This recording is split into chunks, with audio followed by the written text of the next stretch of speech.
All right, get ready to dive into a book unlike any other, listeners. We're talking about the Muqaddimah by Ibn Khaldun. And before you think, oh no, not another history lecture, let me assure you, this isn't your typical history book. That's right. Ibn Khaldun, he wasn't content just listing dates and names like checking things off a list. He wanted to get into the why, Yeah. The why behind history. Okay, so let's set the stage here. We're talking 14th century, right? This scholar at the crossroads of the Mediterranean world. Fascinating time. And he wasn't just a scholar. High-ranking official, traveler, this wasn't just some ivory tower guy. He was out there in the world. He saw firsthand how societies worked, absolutely. So he had this unique vantage point to observe the mechanics of power, the rise and fall of dynasties, with, incredible insight, I'm guessing? You're getting it, yeah. So imagine this. Khaldun argued that dynasties have a lifespan, just like we do. Okay. He believed nomadic tribes, these weren't just chaotic forces, they were actually vital to shaking things up. And get this, he even said that indulging in too much luxury could lead to a civilization's downfall. Wild, right. Bold claims, for sure. But they all stem from one of Khaldun's most groundbreaking concepts, and this is going to be key for us today. Asabiya. Asabiya, okay, I'll be honest, sounds a little intimidating, but you've got my attention. Break it down for us. What is that? Think of it like the glue that holds a society together, often translated as group feeling or social cohesion. But it's more than that, It's that shared sense of identity, purpose, the willingness to fight for a common goal. So it's not just about having a strong leader, it's about the strength of the bond within the group itself. Precisely. Interesting. Khaldun himself said, royal authority exists through group feeling, one of which is stronger than all the others. So yeah, this Asabiya was like the lifeblood of any successful dynasty, he argued. That makes a lot of sense.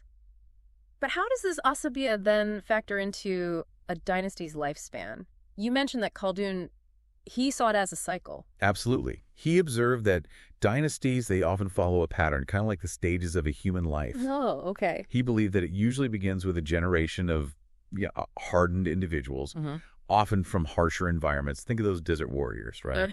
They had to struggle. They relied on each other for survival. Driven by that hunger for power or security, right? That first generation Asabiya. Exactly. But then comes the second generation. They grow up enjoying the comforts, the spoils of their parents' victories, right? They still kind of remember the old ways, but they're starting to soften a bit. Okay. I think I see where we're going with this. Third generation, they're the ones born with the silver spoon. Exactly. And this is where things get really interesting. Khaldun argues that this third generation, raised in luxury, far removed from the struggles of their grandparents, they become susceptible to losing that vital asabiya. They've never had to fight for their position. It was just handed to them. So that lack of shared struggle, of knowing hardship, that could ultimately be their downfall. Precisely. And in the Muqaddimah, let me give you an example. He tells the story of a high-ranking official's son who was, this is wild, raised in prison. Wow.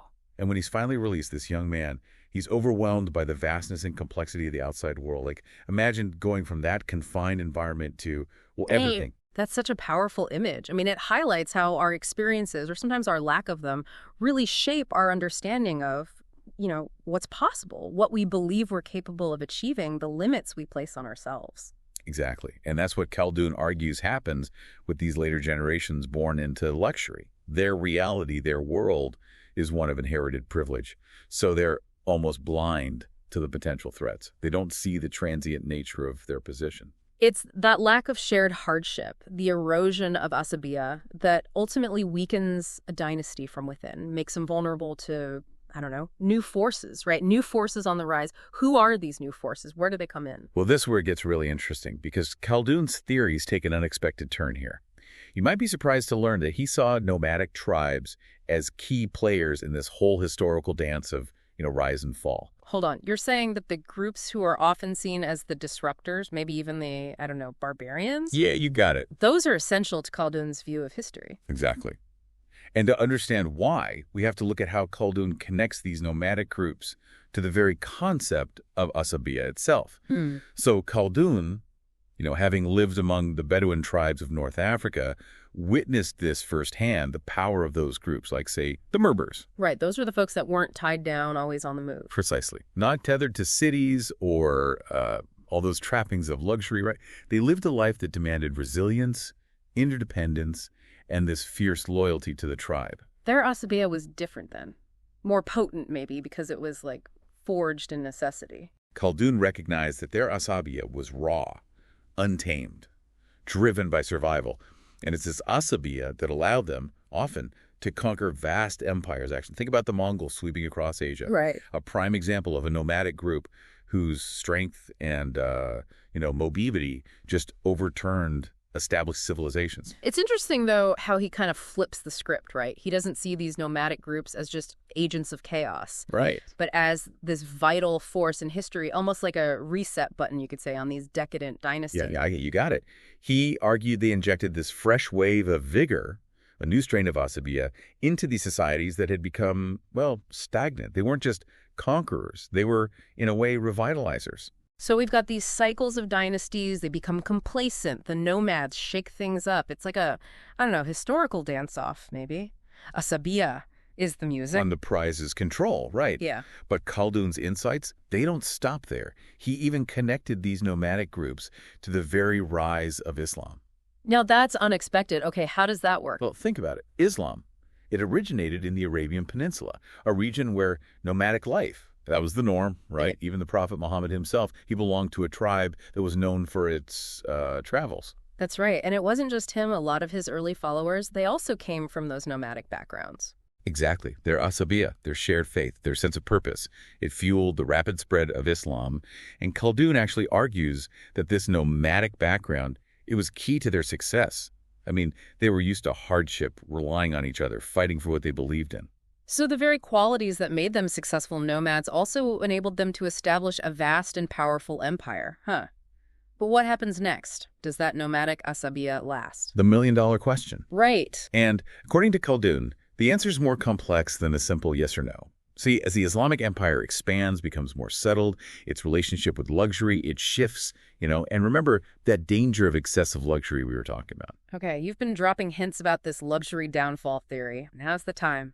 Lay it on us. How can enjoying the good life be a bad thing for a whole society? It's not that luxury is, inherently bad in itself, but it's the effect it has on that one crucial element, asabiya.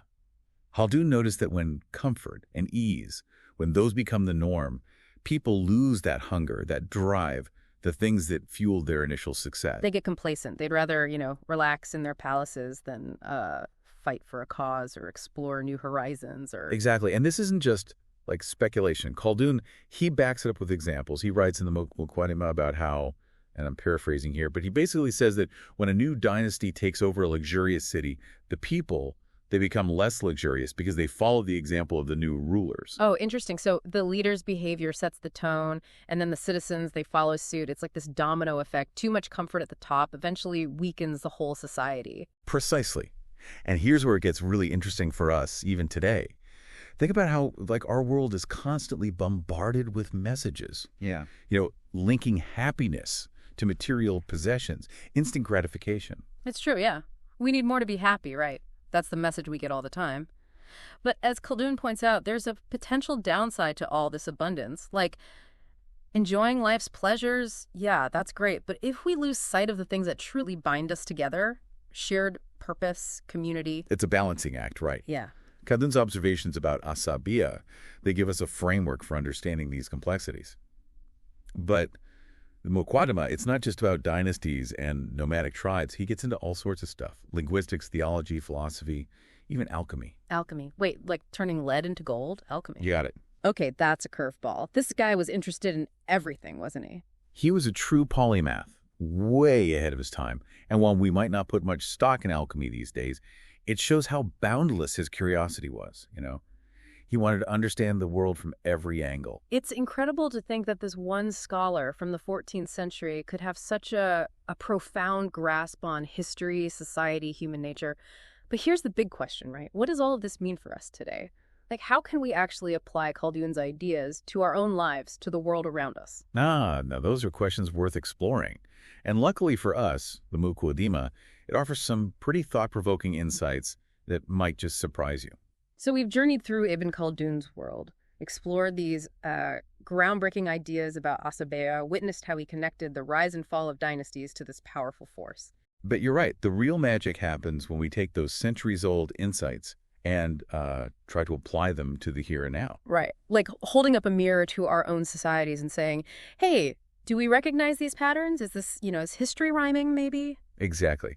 And what I find fascinating is how Khaldun's ideas on language, which we touched on earlier, briefly, they tie into all of this. Okay. Because he wasn't just concerned with like grammar and vocabulary. Mm-hmm. He saw language as deeply connected to power, to thought, to cultural identity even. Now that you mention it, he did put a lot of emphasis on mastering the Arabic language, and not just like for religious texts. Right, not at all. He argued that a deep understanding of Arabic, it was essential for intellectual and cultural development, for governance, just for navigating the complexities of the world. Which, makes sense. Arabic was the language of scholarship, diplomacy across this vast region at the time. Exactly. He understood that language. It shapes how we perceive the world, how we form these communities, even how we wield power. It's like he's urging us to pay attention to the languages we're using, the stories we tell ourselves, and how those narratives then end up shaping our understanding of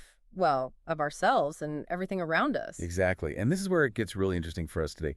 Think about the role of language in, say, shaping public opinion, influencing political discourse, even driving social change.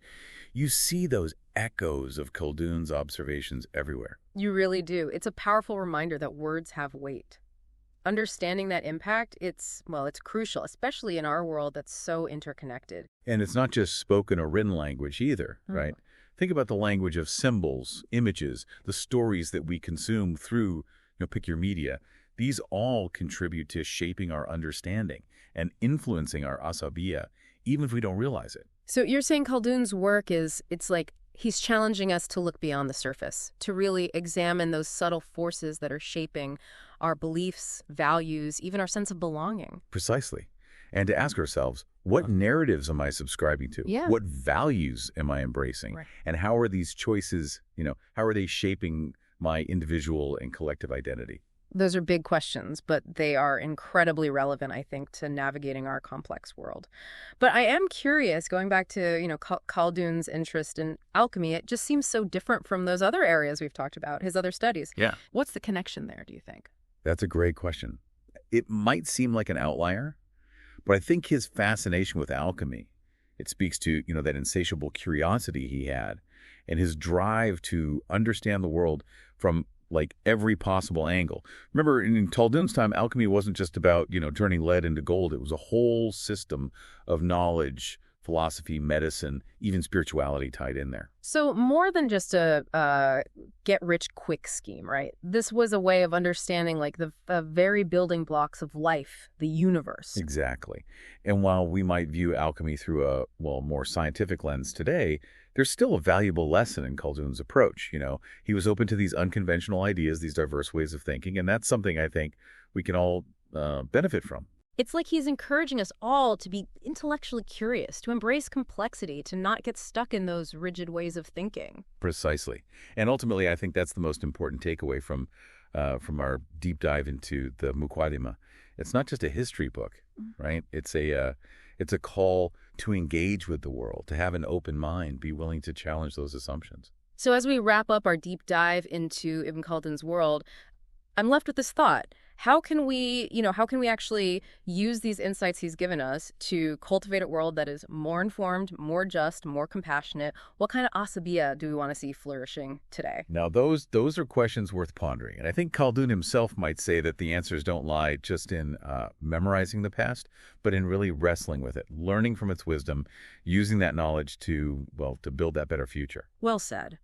It seems that even centuries later, Ibn Khaldun's Muqaddimah, it still has these valuable insights for anyone willing to dive in and explore. Absolutely. And who knows what you might find when you take that deep dive yourself. Until next time, everyone, keep exploring, keep questioning, and keep diving deep.